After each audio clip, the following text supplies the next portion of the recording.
오늘 하나님께서 저에게 주시는 생명의 말씀은 마태복음 19장 16절에서 26절까지 되겠습니다. 함께 읽으시겠습니다. 어떤 사람이 주께 와서 가로되 선생님이여 내가 무슨 선한 일을 하여야 영생을 얻으리이까? 예수께서 가라사대 어찌하여 선한 일을 내게 묻느냐? 선한 이는 오직 한 분이시니라. 내가 생명에 들어가려면 계명들을 지키라. 가로되 어느 계명이오니까? 예수께서 가라사대 살인하지 말라, 간음하지 말라, 도적질하지 말라, 거짓 증거하지 말라, 내 부모를 공경하라, 내 이웃을 내 몸과 같이 사랑하라 하신 것이니라.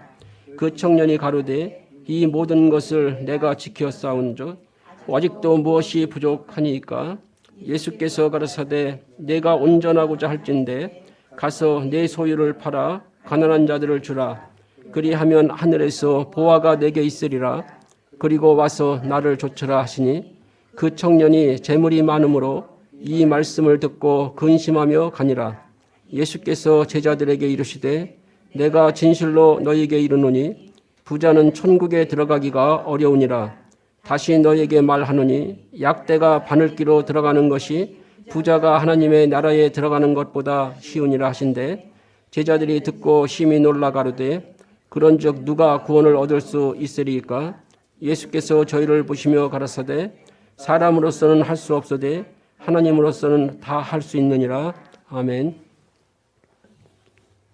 죄로 인해서 영원한 사망 또 지옥 심판에 처질 수밖에 없던 저희들이 예수 그리스도의 십자가의 은혜로 영원한 생명을 얻게 되고 하나님 자녀라 또 존귀한 자라 또 칭함을 얻게 되고 이제 하나님의 영원한 하나님 나라의 일에 참여하는 자로 부름받은 것을 감사드립니다.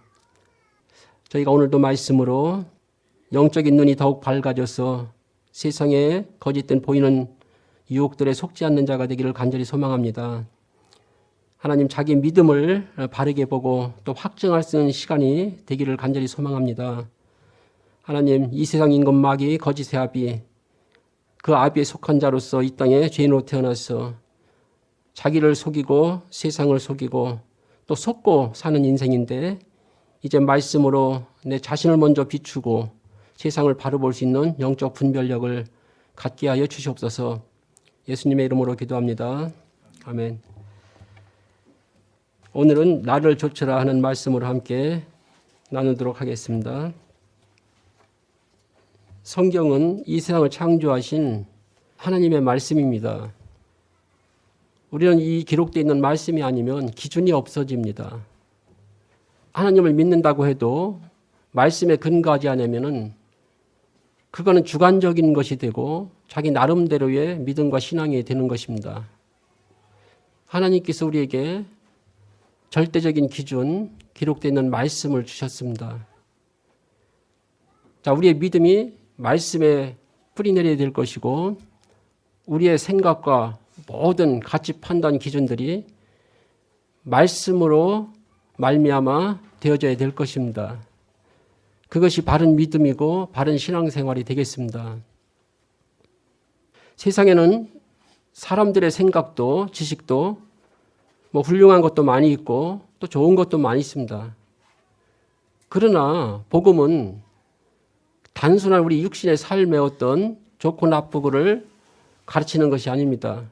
죄로 인해서 잃어버린 영원한 하나님의 생명, 영원한 진리의 세계를 회복해 주는 것이기 때문에 우리가 그런 세상 인본주의적인 좋은 것들과 복음과의 다른 점을 우리가 분명하게 인식하고 분별할 수 있어야 될 것입니다. 자, 하나님 말씀, 이 성경에는 죄로 인해서 잃어버린 하나님과의 생명적 관계를 회복하는 생명의 원리가 담겨 있습니다. 그리고 이 생명을 받은 자들이 당연히 지키면서 하나님 뜻을 따라 살아야 될 삶의 원리가 담겨 있습니다. 이 두 가지를 우리가 같이 볼 수 있어야만 바른 신앙생활이 되게 되어 있습니다. 예수님 오실 당시에 유대인들, 그 바리새인들의 문제는 하나님과 이 생명적 관계를 회복하는 이 영적 원리, 그 지식은 몰랐고요. 단순한 하나님 말씀을 통해서 삶의 원리만 붙잡은 것입니다.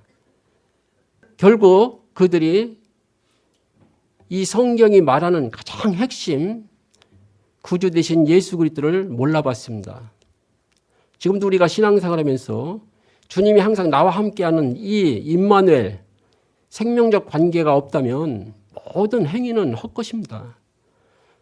단지 우리 삶이 좋다 나쁘다를 말하는 것이 아닙니다. 성경에서 선과 악은 예수 그리스도가 기준입니다. 예수 그리스도 안에 있으면 선이고 밖에 있으면 악입니다. 단순한 우리 행위는 그런 가치 판단 기준이 되지 않습니다. 우리가 신앙생활하면서 잘못하면 범하기 쉬운 부분이 자꾸 내가 기준 되는 것이거든요. 그래서 우리는 끊임없이 말씀과 기도 생활을 통해서 내가 기준이 아니라 내 안에 오직 예수 그리스도 하나님 말씀이 기준되도록 하는 것이 우리가 그것이 바른 신앙생활이고 또 영적 삶이 되는 것입니다.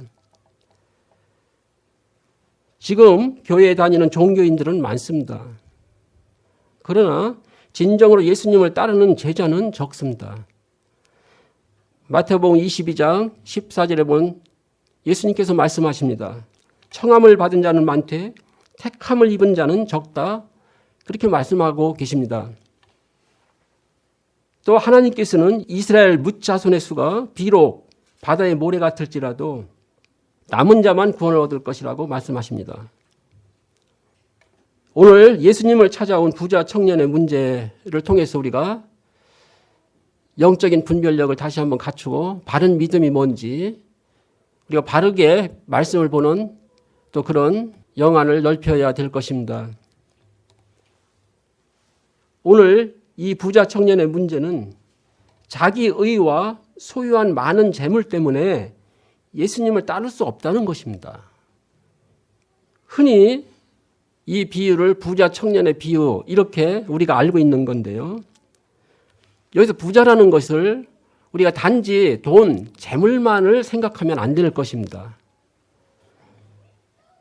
이 지금 부자라는 의미는 첫째는 물론 많은 물질을 소유했다는 것이죠. 그리고 그보다 더 중요한 건 지금 영적인 자만이라는 거예요. 자기 의죠. 오늘 부자 청년이 내가 이미 이걸 다 했는데 뭘 더 해야 됩니까? 이렇게 묻잖아요. 그 외에도 많죠. 지금 이 부자 청년이 가지고 있는 생각들. 구원의 비밀을 잘 모르는 거예요.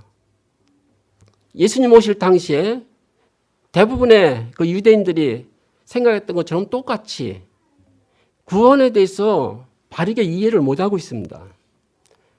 단지 어떤 행위로서 하나님 말씀을 내가 윤리 도덕적으로 행하면 구원을 얻을 수 있다고 이렇게 생각한 거예요.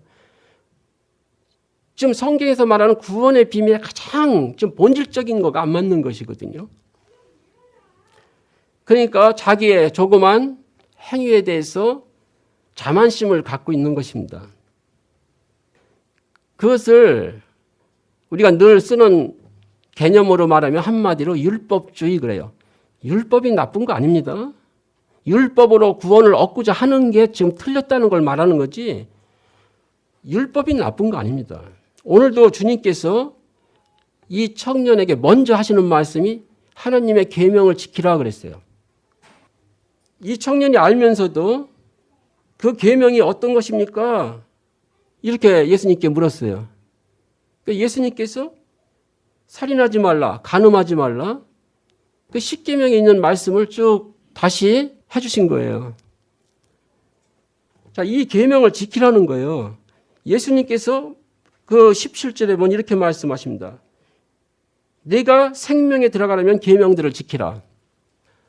구원은 율법을 통해서는 절대 얻을 수가 없습니다. 그런데 왜 예수님께서 이렇게 말씀하십니까? 이 청년의 생각을 알고 계시기 때문에 지금 복음의 본질에 접근하기 위해서 이 청년이 가지고 있는 개념으로부터 출발하시는 거예요. 그래서 이 청년이 자기가 지금 생각하는 율법의 행위로는 절대 구원을 얻을 수가 없는 거구나. 첫째는 이걸 깨닫게 해주기 위해서 말씀을 여기서부터 접근하는 것입니다. 율법도 하나님의 법입니다. 결론적으로 구원받은 하나님의 자녀는 반드시 당연히 지켜야 되는 것입니다. 하나님 말씀을 우리가 행위로 지켜야 되는 것은 그것은 당위성에 해당하는 것입니다. 당연히 해야 되는 것입니다. 그러나 그럴 때 십자가의 비밀을 모르고는 이 행위가 생명을 주지는 못한다는 거예요. 구원을 이루지는 못한다는 것입니다. 이걸 분명히 구분하면서 두 개를 우리가 균형 있게 보실 수가 있어야 돼요. 예수님은 율법 하나님의 말씀을 폐하러 오신 것이 아닙니다. 완성시키러 오셨습니다. 십자가에서 우리 죄의 문제를 영원히 해결하시고 구원의 길을 열어주셨습니다. 그리고 우리의 삶의 법을 이제 그리스도 안에서 하나하나 이루어 가시기 위해서 이 땅에 오신 것입니다. 자, 예수님이 십자가에서 구원의 법을 다 이루셨고 예수도 믿는 자에게 하나님의 생명을 회복시키는 것입니다. 그 하나님의 생명을 받은 자들에게 하나님이 성령을 주시는 거예요. 우리 마음에. 그래서 하나님의 법을 이루어 가도록. 그거 신앙생활입니다. 그러니까 구원받은 것에 머무르는 게 아닙니다. 우리 안에 함께 하시는 성령의 역사와 인도함을 받고 하나님의 법을 이루어가는 것입니다. 그거 신앙생활이에요. 신앙생활 안 하려면 우리가 구원받고 바로 그냥 천국 가면 되는 거예요. 그런데 이 땅에 왜 살게 하시는지 반드시 삶의 이유, 우리 신앙생활의 목적이 뭔지를 절대 놓치면 안 될 것입니다. 자, 오늘 부자 청년이 주님을 찾아왔지만은 결국은 주님을 따를 수 없었던 그가 가지고 있는 문제가 뭐냐 하는 것을 우리가 지금 살펴봤습니다. 그러면은 정말 나는 주님을 따르고 있는가? 내가 하나님을 믿고 주님을 믿는다지만 내가 정말 주님을 따르는가 하는 거예요. 오늘 주님을 따르는 게 뭔지를 우리가 생각해 봐야 되는 것입니다. 많은 사람이 주여 주여 하고 예수님을 믿고 하나님을 믿습니다. 예수님이 오셨을 때 이 유대인들도 하나님을 믿었다니까요. 심지어는요, 그 시대에 가장 귀중한 사명을 맡았던 세례 요한입니다.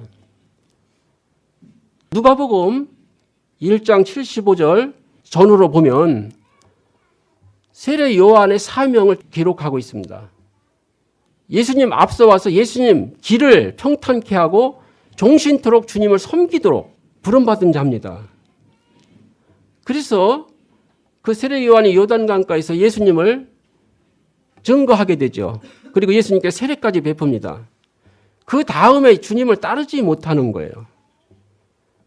도대체 주님을 증거했으면 주님과 함께 해야 되는데 주님과 함께 하지 못하는 그 막힌 게 뭐냐는 거예요, 도대체. 그것이 어떤 자기 기준, 자기 선입견, 어떤 고정관념들, 편견 같은 것 때문에 그런 거예요. 오늘 부자 청년이 주님을 상당히 존경했던 건 분명해요. 지금 같은 평행 구절인 마가복음 10장 17절에서 31절 보면은 조금씩 내용이 다른 부분이 있어요. 그 청년이 예수님을 뭐라고 부르냐면은 선한 선생이요 그래요. 보통 당시에 유대인들이 이 선하다는 말을 사람에겐 안 붙인다는 거예요. 왜? 선한 분은 하나님밖에 없기 때문에. 그리고 하나님 말씀인 율법만 선하다고 이들이 믿기 때문에 사람에게 선하다는 말을 붙이지 않는데 그 청년이 예수님에게 선한 선생이요 그렇게 호칭을 한단 말이에요. 그걸 보면 상당히 예수님을 존경하고 뭔가 다르게 보고 있다는 거죠. 그래서 예수님을 찾아왔는데도 불구하고 오늘 예수님과 함께 할 수 없는 예수님과 그 청년 사이에 가로막고 있는 게 뭐냐는 거예요. 그게 우리가 오늘 이 말씀에서 붙잡아야 되는 핵심이에요. 만약에 주님과 나 사이에 장애물이 있다면, 가로막고 있는 게 있다면 그게 뭐냐 하는 거예요. 이걸 내려놓지 않고는 내가 주님과 함께 할 수 없고 따를 수가 없어요. 주님을 믿는 거는 사람들이 그냥 지식으로 입으로 믿는 거는 얼마든지 해요. 나는 내 자리에 앉았어. 하나님은 하나님 자리에 앉아서. 이 하나님 존재를 믿는 거는 많은 사람이 한다 그 말이에요. 그런데 믿음이라는 진정한 의미는 그런 걸 믿음이라고 하잖아요. 하나님과 함께 하는 거예요. 그것을 요한복음 15장 보면 예수님은 포도나무 비유해서 너희가 나에게 붙어 있어야 된다 그렇게 말하죠. 그걸 믿음이라 그래요. 주님과 붙어 있게 못하는 그게 뭐냔 말이에요. 세례 요한과 주님 사이를 가로막고 있던 그 장애가 무엇이고 그 간격을 벌려놓는 그게 뭐냐는 거예요. 오늘 이 청년과 예수님과 사이 관계를 벌려놓는 것이 도대체 뭐냐는 거예요. 오늘 돈이라는 거예요. 첫째는. 그런데 오늘 그 부자에게서 돈으로만 생각하면 안 되는 것이죠. 그럼 돈이 있으면 예수님 못 믿습니까? 그런 얘기를 하는 건 아니에요. 우리가 말씀을 흑백 논리로 잘못 받으면은 다 놓치게 됩니다. 돈은 어떻게 쓰느냐가 중요한 거예요. 소유가 문제가 아니란 말이에요.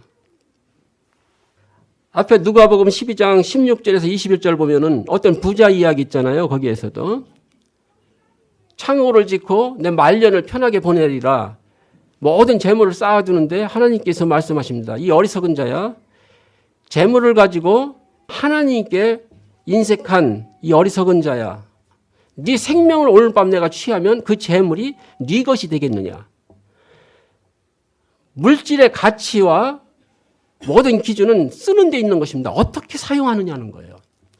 소유가 문제가 아니라 그 말이에요. 본래 물질은 하나님께서 우리에게 주신 거예요.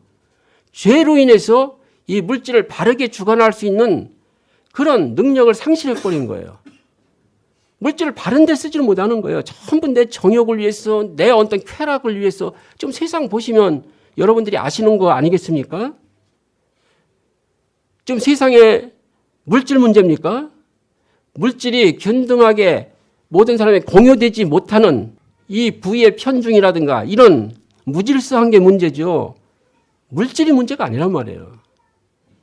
이런 사회의 문제 현상이 어디서 나옵니까? 인간의 죄성과 마음에서 나오는 거예요. 기왕 오늘 이 말씀이 1차적으로는 재물에 관한 것이기 때문에 여러분들이 신앙생활을 바르게 하시려면 반드시 재물 정복하셔야 돼요. 하나님 앞에 재물에 인색한 자 되면은 많은 하나님 은혜를 놓칩니다. 오히려 더 큰 축복 놓치는 거예요. 그러면 자기 수준으로 살다가 가는 거예요.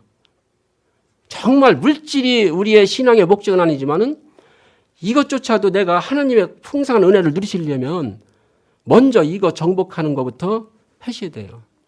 왜 그러냐면은 지금 세상을 사로잡고 있는 건 물질입니다. 돈이에요.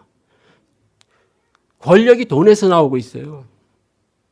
모태똥은 권력이 총뿌리에서 나온다 그랬지만은 지금 이 시대는 권력이 돈에서 나오고 있어요. 돈이 정치인들을 움직이고 권력을 좌지우지하고 있단 말이에요. 돈이 내 삶을 좌지우지하고 있는 거예요. 돈이 지금 신이 된 거예요. 반드시 이거 정복하셔야 돼요. 정말 신앙생활 바르게 하시고 영원한 하나님의 은혜와 축복 찾아가시려면 반드시 정복하셔야 돼요. 그런데 오늘 단지 재물만의 문제는 아니라는 거예요.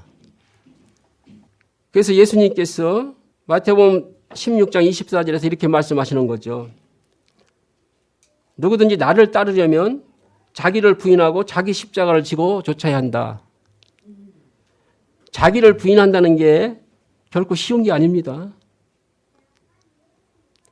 우리가 정말 내가 혼자 있는 시간에 기도는 이 싸움 하는 거예요. 자기를 부인하는 거예요. 예수님과 나 사이를 서먹서먹하게 하는 게 뭔가? 예수님과 나 사이를 벌어지게 하는 이게 뭐냐 말이에요. 주님이 나를 위해 십자가에 죽고 나를 위해서 그 모든 하나님의 은혜를 다 쏟아붓는데 그 주님과 내 사이를 서먹서먹하게 하는 게 뭐냐는 거예요. 그것이 돈이 될 수도 있고 자기 생각일 수도 있고 자기 어떤 기준들이란 말이죠. 주님과 우리 사이가 벌어지면 우리는 무가치한 존재가 됩니다. 구원받았어도 그렇습니까? 성경은 분명히 구원받은 자도 주님과 멀어지면 무가치한 존재가 된다고 그래요. 그래서 버림받는다고 그래요. 하나님 앞에 가치 있게 쓰임받지 못하는 거예요. 그래서 하나님의 은혜를 헛되게 허비하는 인생 살다가 가는 거죠. 자기 부인입니다. 그리고 자기 십자가 지는 거예요. 예수님의 십자가가 나의 것이 돼야 돼요. 그리고 그 십자가는 다시 말하면 하나님이 주신 사명을 말해요. 예수님이 이 땅에 오신 사명이 십자가를 지는 거예요. 그러면 우리의 사명은 뭐냐는 거예요. 예수 그리스도 믿고 이 땅에 사는 나의 사명은, 하나님이 주신 사명은 뭐냐는 거예요. 그게 자기 십자가예요. 우리가 구원받은 자로서 하나님이 주신 사명, 오늘 결론인데 찾지 못하면 신앙생활 안 됩니다. 그건 그냥 종교생활을 하는 거죠. 그리고 절대 사명 없는 신앙생활은 목표 방향이 없기 때문에 광야에서 방황하게 돼 있습니다. 오늘 보이는 현실에 방황할 수밖에 없는 거예요. 목표가 없으니까요. 자, 하나님의 모든 은혜와 응답은 하나님의 목표를 향해서 그 물줄기를 통해서 흘러나오는 것입니다. 내가 내 길을 가는데 하나님의 은혜가 있는 게 아니에요. 하나님의 길을 갈 때 그 하나님의 뜻을 이루고 하나님의 그 목적을 이루기 위해서 하나님께서 모든 것을 우리에게 채워주시는 거예요. 그것이 진정한 은혜고요. 응답이고 축복입니다. 노아가 방주라는 하나님이 주신 언약을 잡았잖아요. 그리고 언약 이루어가는 그 길을 계속 가고 있는 거예요. 그러니까 하나님께서 그 방주를 짓게 하기 위해서 재물도 쏟아붓고 지혜도 덧입혀주고 건강도 지켜주시고 모든 세상의 핍박과 조롱으로부터도 지켜주시는 거예요. 모든 악의 공격으로부터 지켜주시는 거예요. 그게 신앙생활이에요. 그러니까 우리는 방주 짓는 삶, 하나님의 나라 일에 동참하는 자입니다. 그때 하나님의 뜻을 이루기 위해서 우리에게 부도 주시고 건강도 주시고 지혜도 주시고 그래서 먼저 그의 나라와 그의 의를 잡으면 이 모든 걸 내가 더해주겠다 그러는 거예요. 근데 이게 안 잡힌단 말이에요. 이걸 안 잡고 부만 달라는 거예요. 건강만 달라는 거예요. 이거 안 잡고 내 자식 잘 되게 달라는 거예요. 자식 잘 돼서 뭐 하게요? 자기 자랑 삼으려고요. 자기 욕망 채우려고요. 하나님은 절대 속지 않아요. 하나님은 만홀이 여김을 받지 않는다 그랬어요. 너희 스스로 속이지 말라 그랬어요. 먼저 우리가 내가 누군가 그리고 내가 왜 사는지 삶의 이유 반드시 찾으셔야 돼요. 무엇을 위해서 사는지 인생 목적 하나님 주신 사명 반드시 붙잡으셔야 돼요. 그거 없으면 오늘 부자 청년같이 되는 거예요. 이 부자 청년이 하나님 말씀을 그냥 행위로서 잘 지키려고 아주 기특하잖아요. 그래서 그 마가복음에 보면은 예수님께서 저를 사랑하사 이렇게 말씀하세요. 그래서 그를 본질로 인도하기 위해서 하는데 딱 막힌 거예요. 자, 복음의 핵심 주제는 생명과 사랑 그리고 하나님 나라입니다. 이 세 가지가 성경에서 말하는 가장 핵심이에요. 생명과 사랑은 불가분의 관계에 있어요. 그리고 도래할 하나님 나라. 이 세 가지를 절대 놓치시면 안 돼요. 여기서 생명은 믿음이라고 말해요. 예수 그리스도 안에 생명이 있어요. 그리고 예수 그리스도 안에 사랑이 있어요. 생명과 사랑은 동일한 거예요. 고린도전서 13장에서 너희가 무엇을 해도 사랑이 없으면 헛거라는 게 생명이 없으면 그리스도가 없으면 헛거라는 거예요. 그리스도의 이름으로 하지 않으면 모든 결과가 그리스도에게 돌아가지 않으면 헛거다 그 말이에요. 바로 이 사랑은 예수 그리스도를 내 인생의 주인으로 모시고 살아가는 믿음에서 나오는 복음적 실천을 말해요. 이러한 자가 바라보는 곳이 하나님 나라예요. 이 세 가지를 우리가 놓칠 때는 이 땅에 종살이하게 되는 것입니다. 생명과 사랑, 하나님 나라가 예수 그리스도 안에 있습니다. 예수 그리스도가 곧 하나님의 생명이고 사랑이에요. 그리고 하나님 나라예요. 예수님이 함께하는 곳이 하나님 나라가 임하는 거예요. 그래서 우리가 예수 그리스도를 전파하면 하나님 나라를 전파하는 것이 되는 거예요. 자, 오늘 나를 조쳐라 첫 번째 보면 본문 말씀에서 세 가지 관점을 우리가 살펴야 됩니다.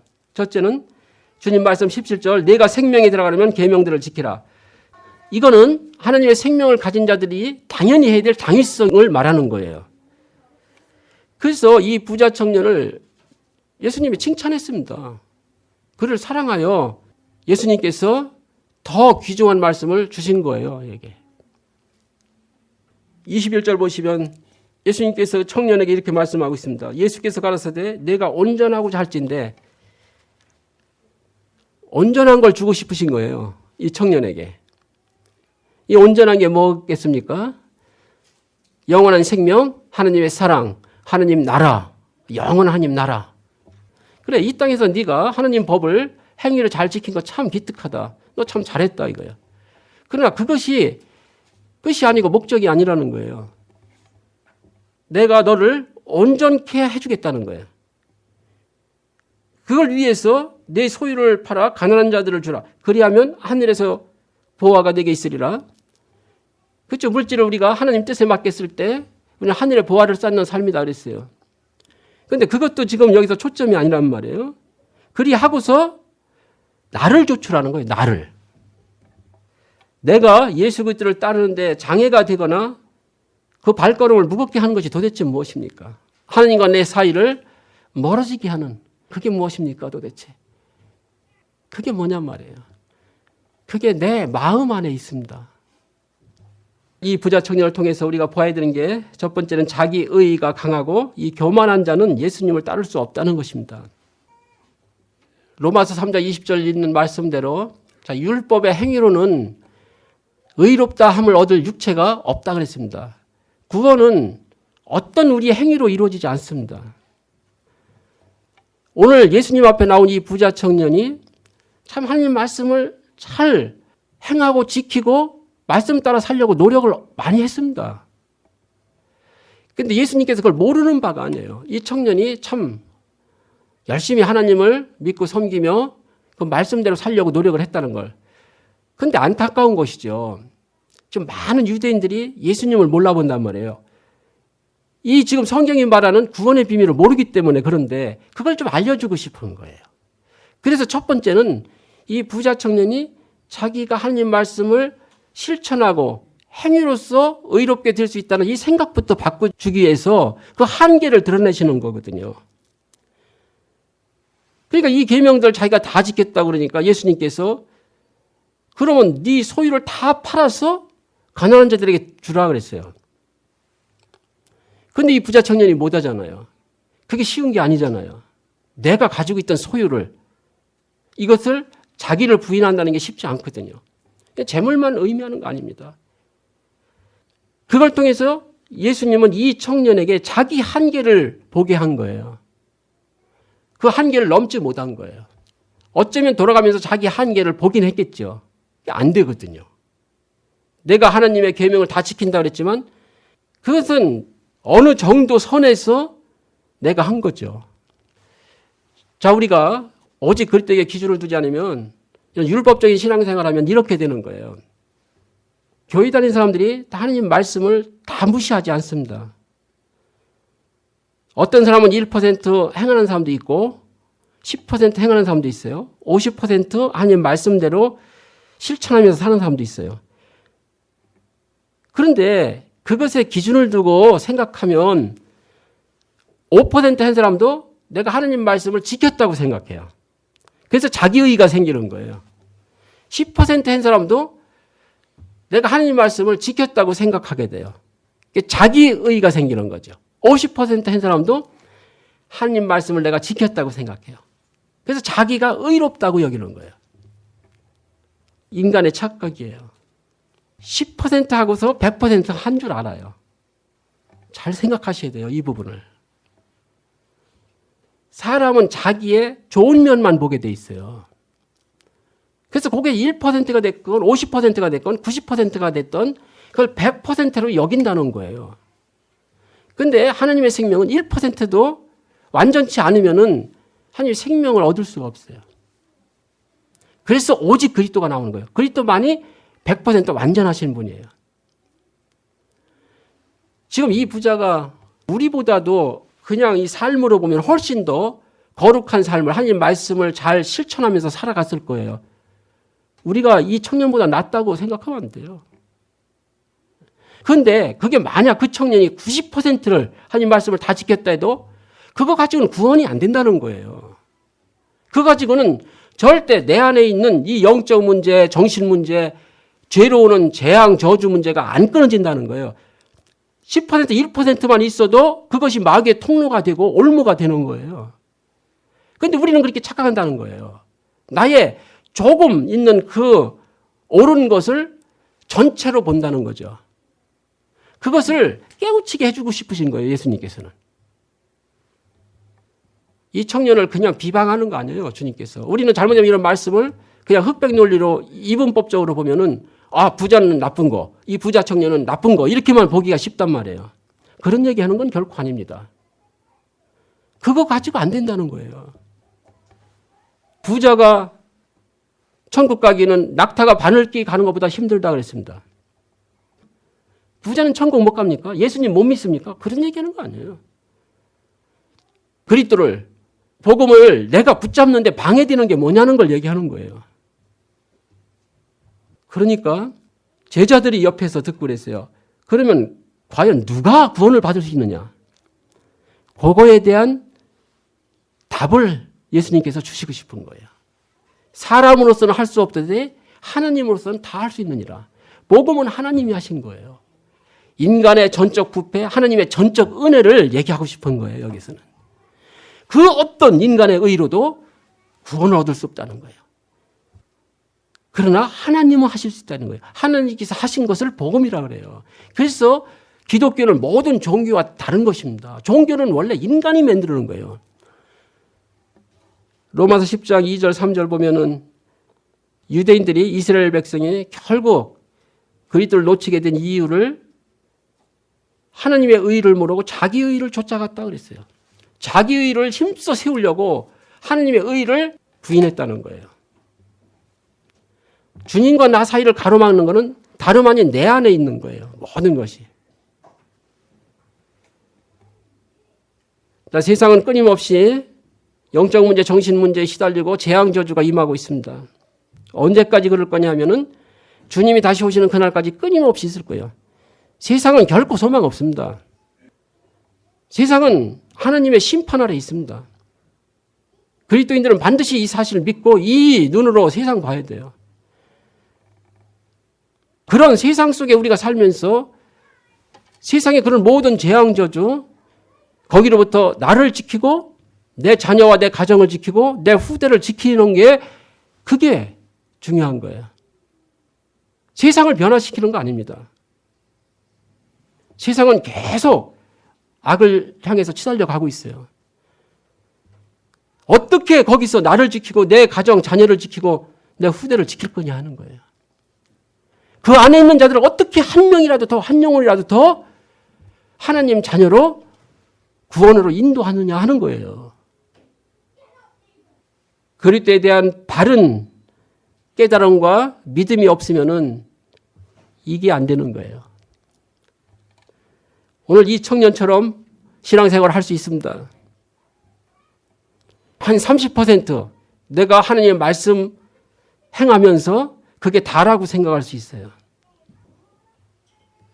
예수님과 나 사이를 가로막는 것이 자기 기준입니다. 자기의. 그리고 그 다음에 가로막고 있는 것이 결국은 이 세상을 움직이는 돈입니다. 돈을 사랑하는 자는 예수님을 따를 수가 없습니다. 그래서 성경에는 이 재물에 대해서 계속 말씀하고 있습니다. 디모데전서 6장 10절에 보면 돈을 사랑하는 것이 일만 악의 뿌리가 된다 그래요. 이것을 사모하는 자들이 믿음에서 떠나 많은 근심으로 자기를 찔른다는 거예요.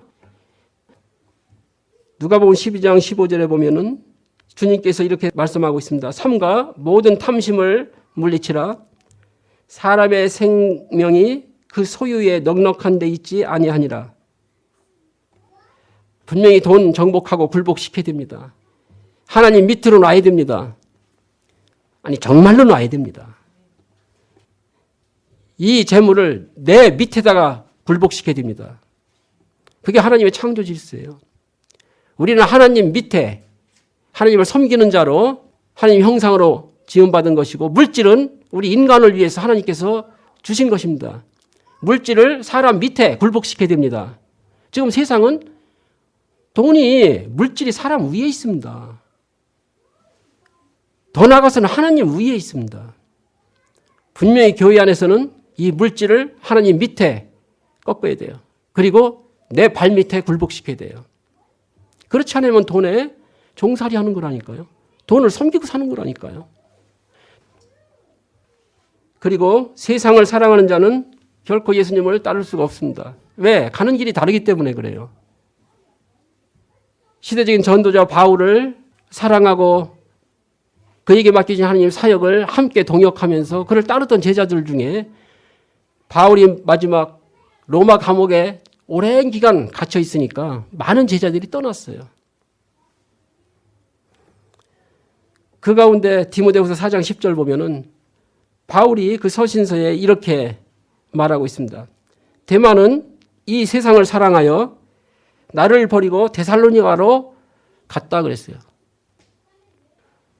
창세기 19장 16절에서 26절에도 그 롯에 대한 얘기, 그 소돔 고모라의 멸망에 대해서 기록하고 있습니다. 아브라함의 간절한 중보기도로 하나님이 그 롯을 그 멸망 가운데서 구원해 내시는데 안 나와요. 끝까지 안 나오고 버티는 거예요. 그래서 천사들이 그 롯을 그 성에서 끌어냈습니다. 그런데 그 롯의 처는 소돔 고모라의 미련이 아직도 남아있어요. 그걸 뒤돌아보다가 소금 기둥됐습니다. 자, 우리는 소금 기둥이 됐느냐 안 됐느냐가 중요한 게 아니에요. 얼만큼 끝까지 세상의 쾌락과 세상 물질 문명에 매여 있느냐 하는 거예요. 그걸 말하는 거예요. 그러니까 하나님 앞에 나가지를 못하는 거예요. 가까이. 하나님께서 너는 거기서 나와라. 거기서 떠나라 그러는데 그걸 못하는 거예요. 지금도 하나님은 동일합니다. 너희는 세상과 함께 하지 말라는 거예요. 멸망받을 자리에 있지 말라는 거예요. 예수님께서 수고하고 무거운 짐진 자들아 다 내게로 오라. 내게로 오라는 거예요. 나를 따르라는 거예요. 베드로는 그 주님을 만나서 모든 것을 버려두고 주님을 따랐다 그랬습니다. 큰 영적 체험을 하고 베드로가 체험을 한 거잖아요. 자기 밤새도록 못 잡았던 고기를 한 번 던졌는데 그물이 찢어지게 잡았단 말이에요. 하나님의 능력을 체험한 건데 그러고 그 자리에 머무르면은 그 체험이 무슨 의미가 있느냐 말이에요. 많은 사람들이 어떤 체험을 했다고 그러는데 주님을 따르지는 않아요. 세례 요한처럼 보라 어린 양이로다. 그리고 저는 흥하여야 하겠고 나는 쇠하여야 하리라. 따르지 못해요. 그러니까 제자들 보내서 다시 물어보잖아요. 당신이 메시아입니까? 아니면 우리가 다른 메시아를 또 기다려야 됩니까? 함께 하지 못하면 그렇게 돼요. 그러니까 많은 사람들이 신앙생활하면서 구원의 확신도 오르락가락해요. 어느 날은 구원의 확신이 있다고 자신 있게 얘기하다가 어느 날은 또 혼자 가만히 목이 꺾어져 있는 거 보면 구원의 확신도 없는 것 같아요. 주님과 함께 하지 않기 때문에 그래요. 내가 주님을 따라가지 않기 때문에 그래요. 세상을 자꾸 따라가니까 그런 결과가 오는 거예요. 주님을 이제 믿을 뿐만 아니라 함께하고 따라가는 여러분들 되기를 축원합니다. 하나님 말씀을 따라가는 거예요. 주님은 지금 말씀으로 우리를 인도하시고 우리가 갈 길을 밝혀주시는 거예요. 돈이 악한 거 아닙니다. 돈을 가지면 예수님 못 믿는 거 아닙니다. 돈을 가지면 천국 못 가는 거 아닙니다. 돈을 사용하는 문제예요. 거기서 이 돈이 하나님의 뜻을 가로막으면 이것이 장애물이 되는 거예요. 나의 어떤 의와 생각이 하나님의 말씀을 가로막으면 그게 장애물이 되는 거예요. 정말 예수님 앞에 가는 거 가로막는 그게 뭐냐는 거예요. 그거 버리라는 거예요. 돈으로 천국 갑니까? 우리의 어떤 행위나 우리의 어떤 지식 기준으로 갑니까?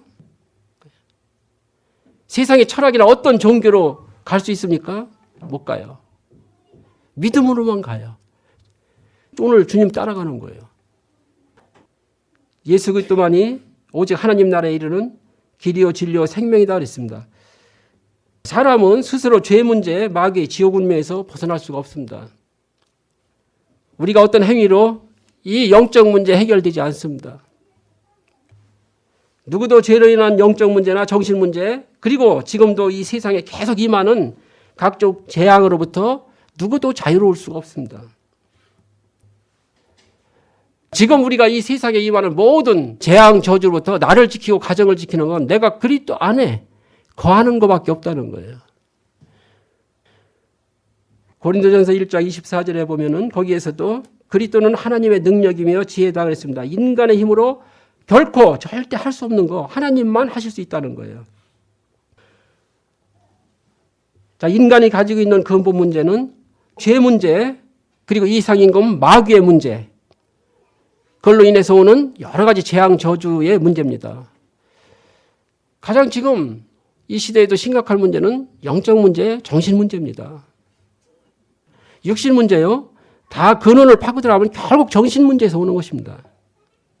하나님은 이 세상을 정복할 모든 가능성을 인간에게 다 주셨어요.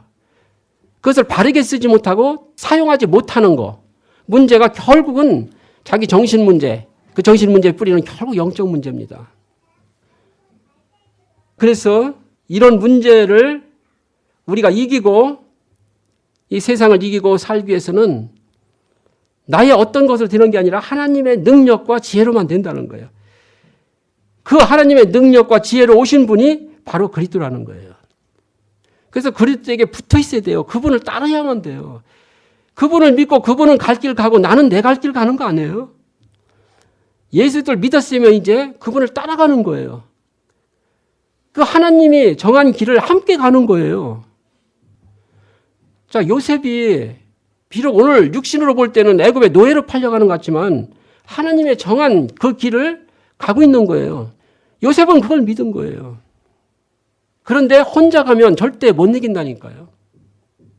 혼자 가면 노예예요. 그런데 요셉은 그 길을 주님과 함께 가는 거예요. 자, 내가 어디를 가든지 무엇을 하든지 주님과 함께 하는 자, 주님을 따르는 자가 되야 될 것입니다. 보통은 신앙생활에서 내가 앞서가죠. 그리고 주님 보고 따라오라 그러죠. 나 이쪽으로 가고 싶은데 이쪽으로 오라는 거죠. 보통 그럽니다. 그게 기도고 지금 다 지금 마음속에 원하는 것이고 신앙생활이에요. 하나님의 길을 주님과 함께 가는 거예요. 내가 앞서가는 거 아닙니다. 내가 앞서가지 않으려면 기도생활 하셔야 돼요. 거기서 하나님의 뜻을 찾아가셔야 돼요. 그래서 천국은 오직 하나님의 은혜로 인하여 오직 믿음으로 가는 것입니다.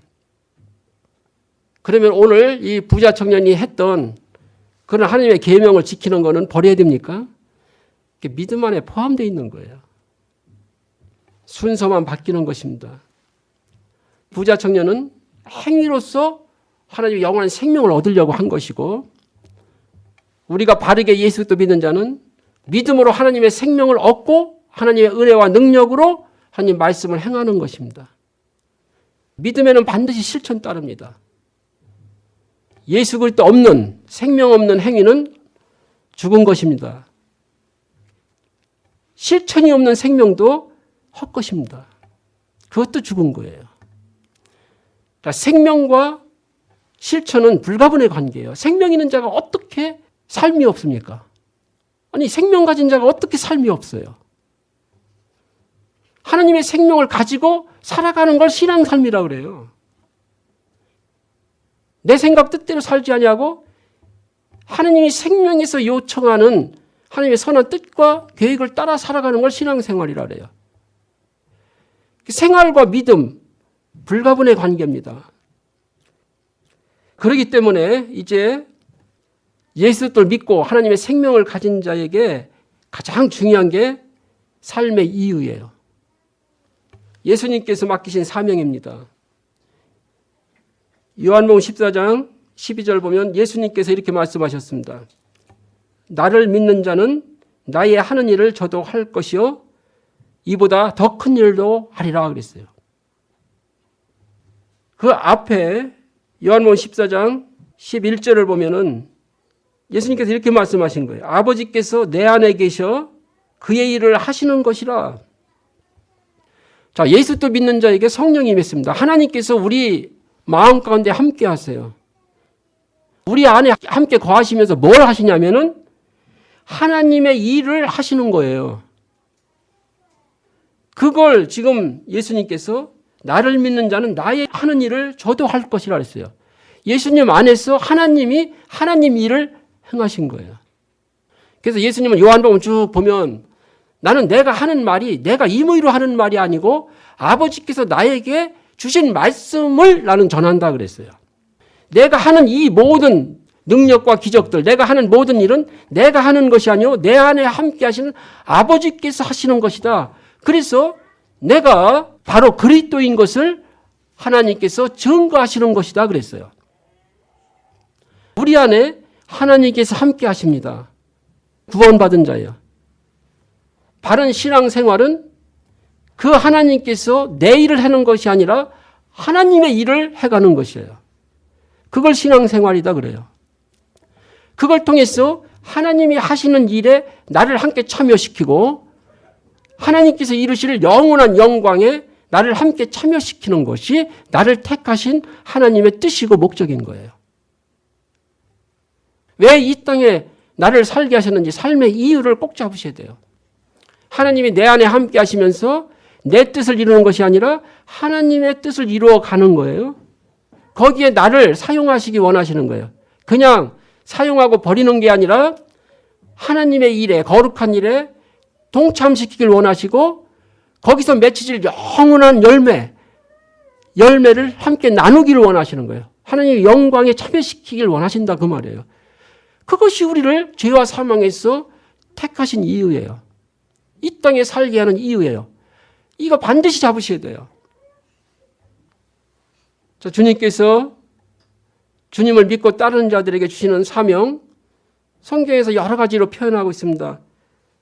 마태복음 5장 14절 보면 너희는 세상의 빛이라. 그 13절에서는 너희는 세상의 소금이라 그랬죠. 왜 우리가 빛이 됩니까? 고린도서 4장 6절에 보면은 하나님의 생명의 빛을 예수 그리스도로 말미암아 우리 마음에 비추셨다는 거예요. 우리 마음에다가 하나님의 빛을, 생명을 담아 놓으신 거예요. 그래서 우리가 빛이 된 거예요. 그래서 에베소 5장 8절에 보면 전에는 너희가 어둠이더니 이제는 주 안에서 빛이라 그랬어요. 빛의 자녀들처럼 행하라. 믿음에는 행함이 따르게 되어 있습니다. 분리시키시면 절대 안 됩니다. 주님께서 우리에게 주신 명령, 서로 사랑하라. 복음을 전하고 함께 나누는 것보다 더 큰 사랑이 없습니다. 모든 것에 우선해서 이 생명의 복음을 전하고 나누는 거가 돼야 됩니다. 이것이 없이 어떤 것도 헛거라는 거예요. 이 속에서 모든 것이 거룩하다는 거예요. 마태복음 28장 18절에서 20절 주님께서 마지막 우리에게 주시는 명령입니다. 내가 너에게 분부한 모든 것을 가르쳐 지키게 하라. 가르치는 거로 끝나지 않습니다. 지키게 하라. 그게 주님을 따르는 거예요. 생명과 삶은 결코 분리될 수 없습니다. 생명이 있으면 삶이 있어요. 하나님의 생명은 선한 능력이에요. 거기에서 사랑이 나오고 그 생명에서 선이 나오는 거예요. 모든 선한 것이. 그 생명을 가졌는데 삶이 없다고요? 그럴 수가 없습니다. 주님과 함께 주님을 따르는 자는 이제 주님의 증인의 삶을 살게 되는 것입니다. 증인의 삶이라는 것은 모든 것, 우리 삶을 전부를 포함하는 것입니다. 바울은 그 증인의 삶을 이렇게 표현했어요. 내가 무슨 일을 하든지 주의 영광을 위해서 한다. 심지어는 먹든지 마시든지 나는 주의 영광을 위해서 한다. 그 증인의 삶을 바울은 그렇게 고백한 거예요. 전도자의 삶 안에는 모든 것이 포함되어 있습니다. 내가 세수를 하는데도 이 주님의 영광을 위해서 하는 거라니까요. 그것이 주님 안에 거하는, 주님과 동행하는 삶이요, 오늘 주님을 따르는 삶입니다. 주님을 따르지 못하게 하는 장애물이 뭡니까? 그거 찾아서 기도 제목으로 삼고 제거시켜야 돼요. 주님과 붙어 있어야 돼요. 그 포도나무 가지가 포도나무에 붙을랑 말랑 해도 떨어진 거예요. 가까이 있어도 붙지 않으면 떨어져 있는 거예요. 그런데 여기서 착각하는 거예요. 바리새인들은 붙어 있다고 생각한 거예요. 오늘 부자 청년이 그 착각을 한 거예요. 자기가 50% 하나님의 말씀을 지킨 것을 붙어 있다고 믿은 거예요. 주님께 완전히 딱 붙어 있는 여러분들 되기를 바랍니다. 그래서 시절을 조차 과실을 맺고 여러분들 삶이 항상 풍성한 하나님의 은혜가 넘치는 삶이 되기를 축원합니다. 기도하시겠습니다. 아버지 하나님 감사합니다. 우리는 많은 착각 속에 또 신앙생활하고 살아가고 있습니다. 나의 조금 좋은 점 잘한 것을 100%인 양 자랑하면서 자기 의의에 사로잡혀서 주님과는 먼 거리를 두고 살아가는 또 그렇게 신앙생활하는 때가 많이 있습니다. 하나님 오늘 말씀을 통해서 나와 주님과의 사이에 막힌 것이 무엇인지 그 간격을 멀어지게 하는 것이 무엇인지 정녕 내가 주님을 따르고 주님과 함께 임만을 할 수 없게 하는 그것이 무엇인지를 드러내 주셔서 한 주간 예수 그리스도의 이름으로 영적 싸움하면서 굴복시키고 주님께 딱 붙어있는 저희가 되기를 소망합니다. 그래서 저희 삶을 통해서 주님의 열매가 맺히는 그런 진정한 응답과 축복을 누리는 저희가 되기를 간절히 소망합니다. 저희 마음의 소망을 하나님께서 받으시고 또 성령으로 역사하시고 이루어 주시옵소서. 예수님의 이름으로 기도합니다. 아멘.